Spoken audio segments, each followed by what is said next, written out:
Light feels like one of the simplest things in your world. You switch it on, and the room brightens. You look around, and everything you see exists because light reaches your eyes. It seems straightforward, almost invisible in its importance. Just something that travels from one place to another, letting you see. You don't question it. You assume light behaves like everything else. It moves, it spreads, it reflects, it follows clear paths. It should be predictable, understandable, and consistent. Just another part of the physical world. But that assumption is wrong, because the moment scientists tried to understand light deeply, something strange appeared.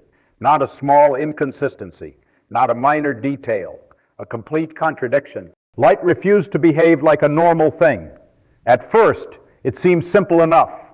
When you shine light through a small opening, it spreads out. It bends around edges. It overlaps with other light and creates patterns, bright regions and dark regions, forming in ways that look almost like ripples on water. That behavior suggests something very specific.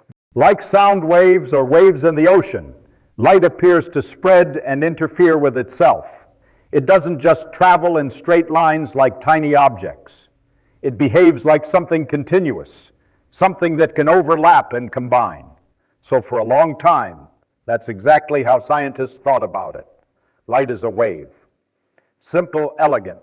But then something didn't fit, because in other experiments, light behaved in a completely different way.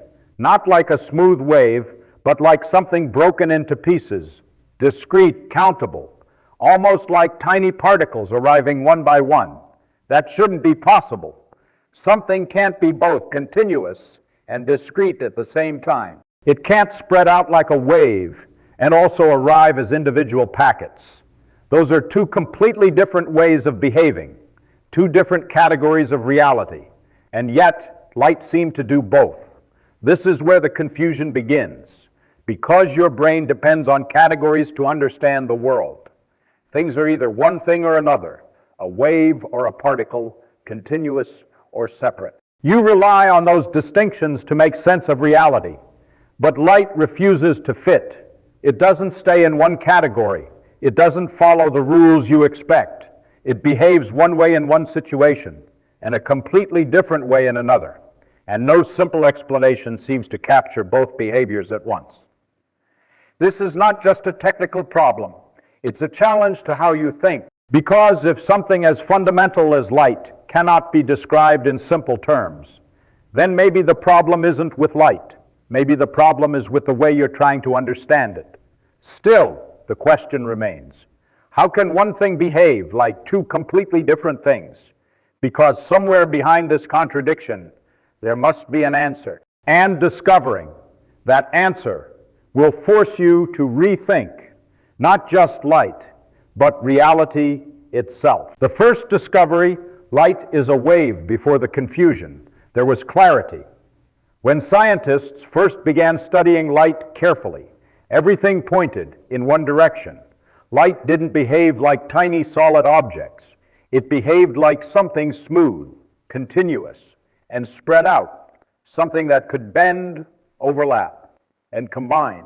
You can see hints of this even in everyday life. When light passes through a narrow opening, it doesn't stay perfectly straight. It spreads out. It bends around edges. This behavior is called diffraction, and it's something particles don't normally do, but waves do. The strongest evidence came from experiments where light passed through two small openings instead of one. You might expect two bright regions to appear on the other side, one for each opening. That would make sense if light were made of tiny particles traveling in straight lines.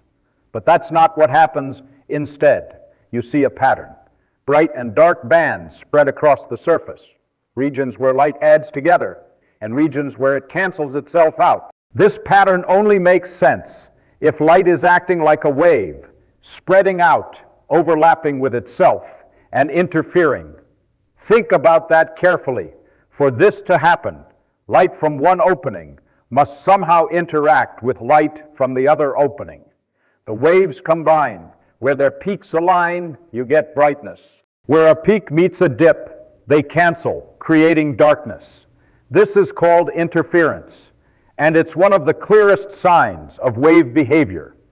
At this point, the conclusion seemed unavoidable. Light is a wave, not a collection of tiny objects, but a continuous disturbance spreading through space, just like ripples on water or vibrations in the air. This idea explained everything scientists observed at the time. The patterns, the bending, the spreading, it all fit perfectly. For a while, the mystery seemed solved. And it was elegant because waves are predictable, they follow clear rules. You can calculate how they move, how they combine, how they evolve over time. It gave scientists a sense of control, a feeling that light had been fully understood. But there was a hidden problem, a quiet inconsistency that didn't fit the wave picture. Because while light behaved like a wave in many situations, there were experiments where this explanation completely failed. Situations where light didn't spread out smoothly, didn't divide into continuous energy, but instead appeared in separate, distinct pieces. At first, this was ignored, dismissed as an anomaly, but the evidence kept growing. And eventually, it became impossible to avoid, because if light were truly a wave, it should behave like a wave all the time, but it didn't. And that contradiction would force scientists to abandon the idea that light is just one simple thing, because something much stranger was about to be revealed. The shock, light also acts like a particle for a while. The wave picture seemed complete. Light spread out, interfered, and behaved exactly the way waves should. But then experiments began to reveal something that didn't fit, something that couldn't be explained by waves alone. Light didn't just spread smoothly. It arrived in pieces. Imagine shining very dim light onto a surface. If light were purely a wave, you would expect its energy to spread out evenly, like a faint ripple covering a wide area. Each part of the surface would receive a small portion of that energy, gradually building up over time. But that's not what happened. Instead, the surface reacts as if light arrives in tiny concentrated packets, individual bursts of energy, hitting one spot at a time, not spread out, not continuous, discrete, almost like particles. This became impossible to ignore in experiments involving electrons. When light hits certain materials, it can knock electrons free. If light were just a wave, then increasing its intensity should gradually increase the energy delivered, eventually freeing electrons no matter how weak the light is. But the results showed something very different. Below a certain frequency, no electrons were released at all, no matter how intense the light became. And above that threshold, electrons were emitted instantly, even if the light was extremely weak. This made no sense in a wave framework, because energy wasn't being delivered gradually. It was arriving all at once, in fixed amounts. This led to a radical idea. That light is made of individual packets of energy, later called photons. Each photon carries a specific amount of energy determined by the light's frequency. If that energy is enough, it can free an electron. If it isn't, nothing happens. No gradual buildup, no partial effect, just all or nothing. This was shocking, because now light was behaving like a particle, something discrete, something countable, something that arrives in separate units rather than as a continuous wave. And this wasn't just a theoretical concept. It matched experiments perfectly. Light could act like a wave in some situations, creating interference patterns and spreading out across space. But in others, it behaved like a stream of particles, delivering energy in precise individual packets. Two completely different behaviors, both real, both necessary to explain what was observed, and neither could be reduced to the other. This is where the contradiction becomes unavoidable. Light is not just a wave, but it's not just a particle either. It doesn't fit into either category cleanly. It switches behavior depending on how you interact with it. sometimes spreading out like a wave, sometimes arriving like particles, and no single picture seems to capture both at once.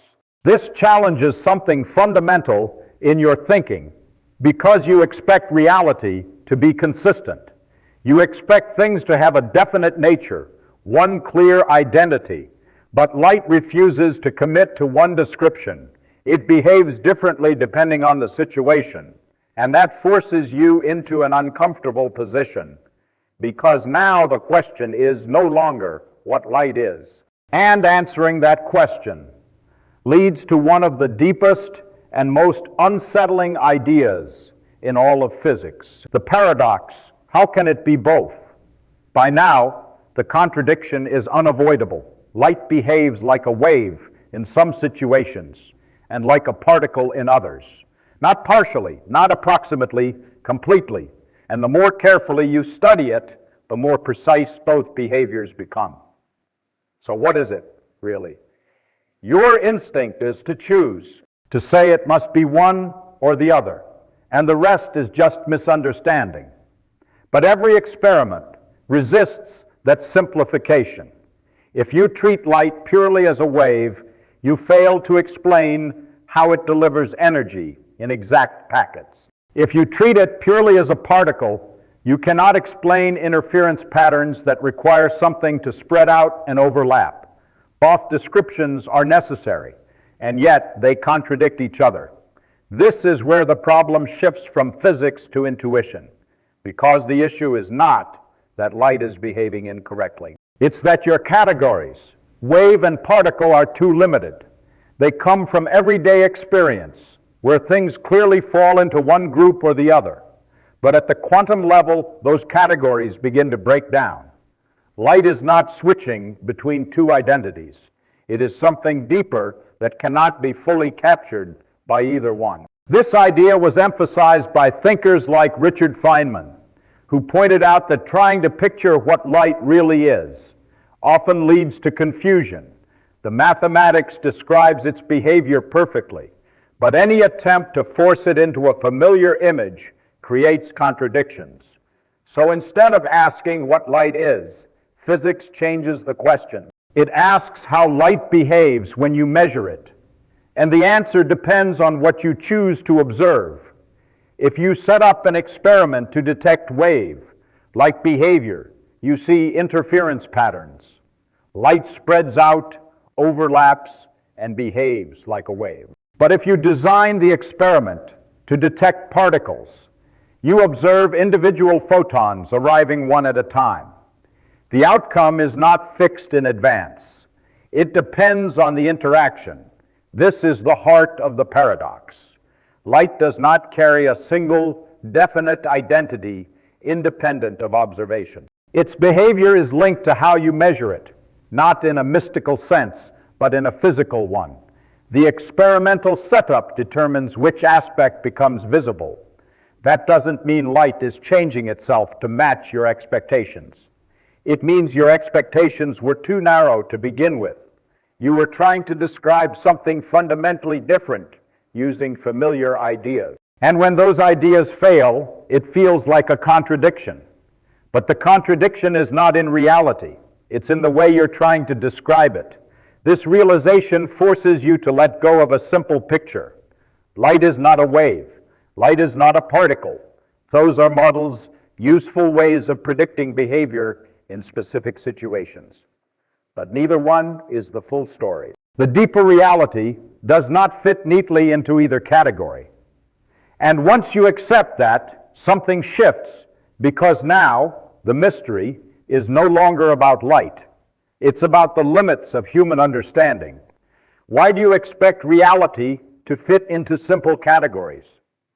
Why do you assume that everything must behave in a way that matches your intuition? Light reveals that those assumptions are not reliable, and that leads to a deeper conclusion. The problem is not that light is strange. The problem is that reality itself may not be structured the way you expect. The deeper truth, reality doesn't follow your intuition by now. The contradiction has done its job. Light doesn't fit into the categories you rely on. It behaves like a wave when you expect particles, and like a particle when you expect waves. And every attempt to force it into one picture leaves something unexplained. So the question changes. What if the problem was never light? What if the problem is the way you expect reality to behave? From the beginning, you've relied on simple categories. Things are solid or not, continuous or separate waves or particles. These distinctions work perfectly in everyday life, so your mind treats them as fundamental, but they're not. They are shortcuts, useful approximations, shaped by your limited experience. And when you apply them to the deeper structure of reality, they begin to break. Light exposes that limitation. It shows that reality is not obligated to fit into the concepts you find intuitive. It doesn't have to choose between being a wave or a particle, because those categories only exist in your description, not in the underlying structure itself. This is the deeper truth. Reality is not built from the ideas you use to understand it. It is something more fundamental, something that only appears simple when viewed from a distance. At the level of everyday experience, complex behaviors blend together, forming the stable world you recognize. But underneath, the structure is far more subtle. Light is not alone in this. Other parts of physics reveal similar patterns, objects that don't have definite properties until measured, systems that exist in multiple possibilities at once, outcomes that depend on interaction. Again and again, the same message appears. Your intuition is not a reliable guide at the deepest level. That doesn't mean reality is chaotic or unknowable. The rules are precise, consistent, and incredibly successful at predicting outcomes. But those rules are not always easy to visualize.